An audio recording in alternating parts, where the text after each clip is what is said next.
Moïse fut rejeté par ses frères. Ils ne voulaient pas de lui. Qui t'a établi chef et juge sur nous. Exode 2,14. C'était le versant humain de cette situation. Mais il y avait aussi un côté divin. Dieu voulait qu'il passe 40 années dans le désert. Cela devait être ainsi selon Dieu. Au premier abord, cela paraît être une situation provoquée par l'homme. Mais il n'en était pas ainsi. Ces deux choses étaient conjointes. Son rejet par ses frères était en accord avec le dessein souverain de Dieu. C'était la seule façon de donner à Dieu l'occasion de reconstituer cet homme. Car c'était là ce dont Dieu avait besoin. C'est pendant toute cette période de rejet par ses frères qu'a eu lieu la réelle préparation de ce prophète. Oh, la souveraineté de Dieu, un temps d'obscurité, un temps d'approfondissement, un temps de brisement, d'humiliation, de broyage, vidé entièrement. Si cela avait duré plus longtemps, plus rien ne serait resté. C'était les voies de Dieu pour former un ministère prophétique. Je crois que sans cette expérience, Moïse serait demeuré très légaliste, autocrate, despotique, se référant à la loi. Vous devez faire ceci et cela, et ainsi de suite.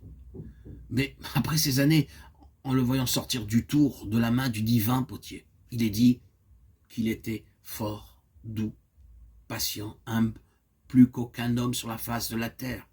Nombre 12,3. Dieu pouvait alors compter sur lui. Il n'avait pas pu le faire le jour où il s'était regimbé avec un esprit orgueilleux, arrogant, dominateur.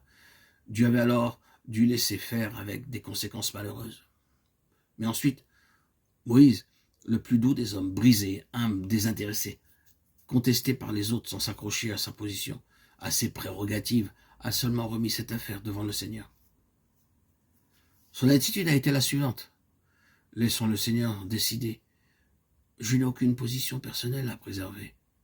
Si le Seigneur a fait de moi son prophète, laissons-lui le démontrer lui-même. Je suis prêt à laisser la fonction si cela ne vient pas du Seigneur.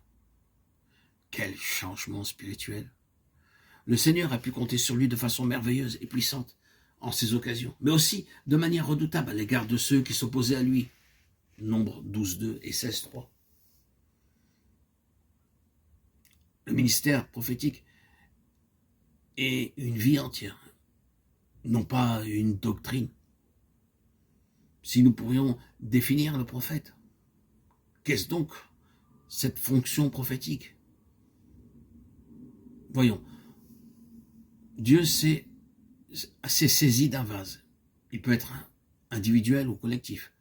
La fonction du ministère prophétique peut s'exprimer par le moyen d'une nation, comme cela le fut le cas pour Israël, et comme ce fut le cas pour Moïse.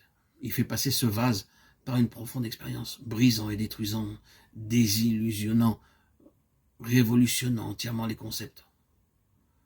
Nous voyons donc dans la vie de ces vases une merveilleuse capacité à être enseigné et ajusté. Tout ce qui était seulement objectif, l'œuvre de Dieu, la vérité divine, l'orthodoxie, le fondamentalisme, tout ce qui avait été saisi de manière extérieure, légaliste, tout doit être traité et brisé. Il doit y avoir une nouvelle conception, un nouveau regard sur les choses, non plus un système formel, quelque chose d'extérieur à nous-mêmes, que nous saisissons, mais une chose introduite et formée intérieurement dans le vase. C'est ce qui est arrivé pour Moïse. Il n'a pas assimilé la doctrine, mais il a vécu la prophétie, sa fonction prophétique. Il a été oint en accord avec la vérité proclamée par une réelle expérience. Et ce changement, cette transformation intérieure qui s'est opérée dans la vie de Moïse, nous pouvons aussi la voir dans celle de Samuel, dans celle de Jérémie et tous les autres prophètes. Ils sont appelés prophètes parce qu'à l'intérieur d'eux, il n'y avait aucun compromis. Aucun compromis. Ils étaient entièrement dévoués à la pleine pensée de Dieu, de par leur expérience, de par leur vécu, soumis et obéissant à la parole de Dieu, agissante en eux.